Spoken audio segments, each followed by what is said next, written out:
Hello guys, Nico David po pala. Right back at it again with another review. Andito tayo ngayon, Valentine's Day ngayon, since wala naman akong kadate at ang kadate ko ay ikaw. Siyempre nag-ready na rin ako dahil alam mo naman, kailangan we have to suit for the occasion kahit alam mo yun, wala naman akong kadate ngayon. Ikaw na lang ang magkwentuhan na lang tayo tungkol sa mga nangyayari dito sa ating paligid-ligid. Ngayon kanina may tinag kasi ko dito sa post na to or tinag ako or basta tinag ako dito, nakita ko lang siya. Naisip ko kasi, I appreciate your criticism all the time. One of the criticism is parang ayaw nyo ng, yung iba ayaw ng roast. Ang gusto nila, something na more on doon sa content ko, which is fun, smart and funny. Yun yung content ko no? Parang itsura ko, smart and funny. Describe Nico David, smart, funny. Paso yung pogi, medyo medyo debatable Pero, I get what you mean guys, naintindihan ko kayo and I appreciate yung mga suggestion nyo about sa content ko. Now, instead of making a roast, ang gawin na lang natin is, let's make a review of a toxic relationship. Pag-usapan natin yun kasi magandang magandang topic yun sa natin sa napapanahon yun.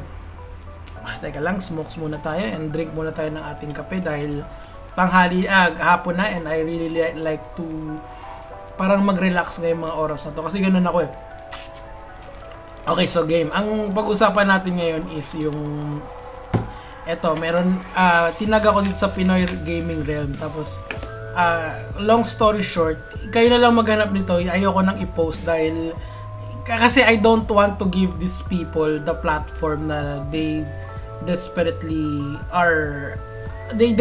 want kasi as of this writing meron na siyang I think 500k views and some of the people are really parang ang tingin nila dito it's something cute, something to look up.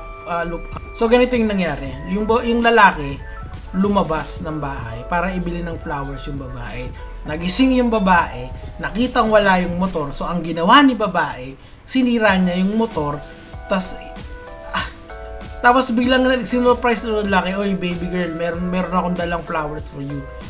Ngayon, this is where I want to say that this is not a healthy relationship. Kasi ganito, you and your boyfriend are individuals. Gets nyo yun? Hindi kayo, ang dami na nagko-comment. Actually, nadidistract ako kasi ang dami nagko-comment Hindi kayo, yes, you are in a relationship, pero meron kayong individuality na tinatawag. Ano ibig sabihin nun? Si lalaki, individual siya, may sarili siyang buhay. Si babae, individual siya, may sarili din siyang buhay. Hindi ibig sabihin na kayo ay in a relationship, wala na isang tao na lang kayo. It doesn't work that way. Meron kayong as a couple, pero meron din kayong individuality na tinatawag. May sarili-sarili kayong buhay. Ano ibig sabihin nun? Ibig sabihin, pag lumabas yung boyfriend mo sa bahay, tapos hindi mo nakita, i-text mo muna. Sabihin mo, babe, nasaan ka ba? Na nag-aalala ako sa'yo. Hindi ang gagawin mo, something toxic, nasisirain mo yung puki ng inang motor. Men, mali yun.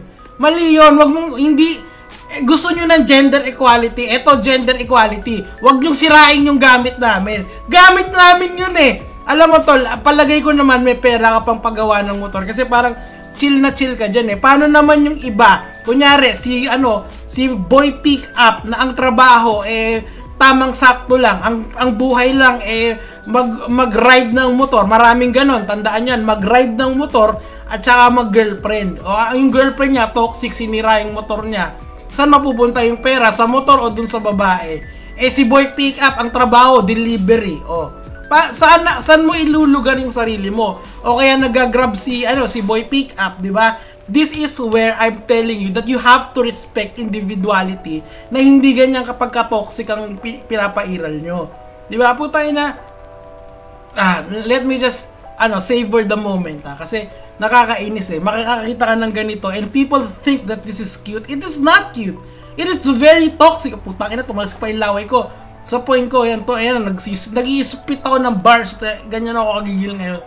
It is not cute. It is actually very toxic. Kaya, gets mo, do not go into a relationship na may mga ganyang klaseng individuals. Maghanap ka ng taong irerespeto yung individuality mo. So hindi siya nakakakilig, nakakainis siya actually. Kasi tingin ng bata na pwedeng, tingin ng mga bata, tingin ng mga matatanda na wala na nakukyutan dito, na okay yung ganyang klaseng relationship. No, it's not. Are you kidding me? Gamit yan pinaghirapan ko yan Kung yung girlfriend ko, kunyari, sinira yung monitor ko, aba, putek bayaran mo yan, excuse me itong monitor ko na to, kahit hindi ganun, kahit ano lang yan, kahit 2K display lang yan, kahit 1080p display lang yan, putek, pinagpaguran ko yan, para sirain mo yan, nasa mali ka men. Diba? Pinagtrabahuan ko yan Actually, kahit yung irigya, kunyari, binili ko ng yung isang babae, binili ko ng cellphone, tapos sinira niya, I'll be very upset. Binigay ko sa yan, tapos di mo iingatan. What the fuck is that kind of mentality? And I just wanna close, I wanna close on this issue na I hope na hindi tutularan ng mga batang nanonood sa akin. Kayo mga kamatis, you are smarter than this. You are better than this. Get a girl na irerespeto kayo as individuals. Get a boy na irerespeto kayo as individuals. Pag kayo mga babae, pag sinabi nyong hindi, dapat makikinig kami. Pag sinabi namin, babe, ayoko mag-iyot kayo. Okay, next time na lang. Pwede naman yun. Tandaan nyo guys, hindi umiikot ang buhay sa iyot. There is more to a relationship than making out and making love. Diba? Marami yan. Make the most out of it. Ika nga. What the fuck? Ayan, so this is one of the toxic relationship na lagi nakita ko. And I wanna show you something. Ngayon, kasi alam kong matagal ng issue to Kasi request nyo sa akin, Jamil, pagbibigyan ko kayo, Jamil, pag-usapan natin. Ngayon, ako, alam nyo naman na they befriended me. Kiklaruin ko lang ang Jamil, hindi ko kinaibigan yan. Sila ang lumapit sa akin. Actually, most YouTubers do sa mga YouTube, hindi sila ang lumalapit sa akin, guys. Ako, okay lang ako mag-isa ako. Ang importante sa akin, ikaw at ako, nagkakaintindihan tayo. Wala akong pakialam sa iba. Yun yung mali ko siguro dati. Masyado akong naging caught up dun sa mga hype ng ibang YouTubers. Ngayon, I just don't give a fuck anymore. Ang importante, ikaw dyan, ikaw makinig ka sa akin dahil kinakausap kita.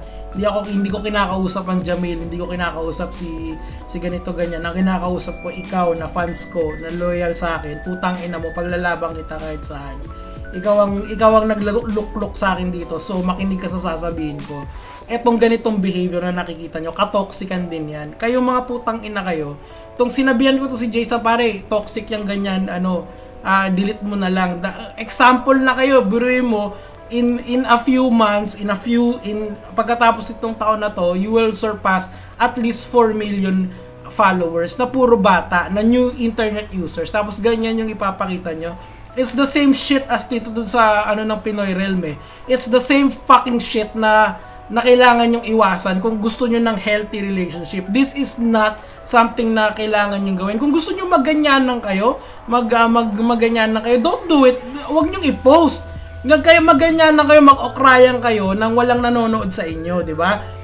Ako, o-okrayin ko yung kapatid kong lalaki. Lalaki kasi yun. Hindi yun babae. Panoorin nyo yung huling vlogs ko, ililink ko mamaya. Panoorin nyo yun, panoorin nyo yung sa kapatid ko. Yung namin, yung vlogs namin. Kaming mag-utol kami, mga lalaki kami, kaya naming magganyanan yun. Pero yung asawa niya, hindi niya gaganunin kahit anong mangyari. Yung mga ex ko, hindi ko rin gaganunin kasi putik maghihiwalay kami nun Nirespeto namin yung bilang babae. Eto ba, tama ba yan na pakyuin mo yung sarili mong girlfriend sa marap ng audience mo Tanga ka ba Utang ina. Ngayon para kasi sabihin nyo na porque kaibigan ko tong mga to, hindi ko sila pagsasabi. Actually hindi, pinagsabihan ko siya. Pero ang problema hindi pinasugod ng mga mandirigman nila yung dun sa tao kaya natanggal yung post na ngayon naibalik ko ulit. Anong gagawin nyo? Unfriend nyo ako? Putang ina, unfriend mo ako, lapaki. Sabi ko nga sa inyo mga kamatis, ako, pag dumating sa kritisismo, lahat ng tamang kritisismo, kikritisismoin ko. Kahit sino pa yan, kahit si Jamil yan, kahit si Kong TV yan, kahit si Paulo yan, kahit si Makagago yan Bobong Makagago, sinabihan ko na, wag maghamon ng patayan, putang ina. ang post, di ba, kabubuan ni Mark yun bahala siya, sinabihan ko na siya, ayaw niyang makinig, di wag, di ba? I mean, pag nagganyan ka, nagaganyan ka, at saka marami kang audience, you have to be careful of what people will say sa inyo, na you're allowing this kind of behavior. Okay sana kung dalawa kayong lalaki, mag-okrayan kayo dyan, di ba? Or na, yun yung platform, yung hindi your platform is a relationship. How do you, what kind of relationship are you promoting as something as toxic as this? Parang yung kanina lang yan.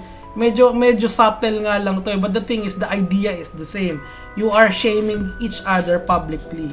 Kung okay sa inyo yan, okay, sige. Kaya I did not do the roast. Kasi I appreciate your fucking criticism. I listen to it.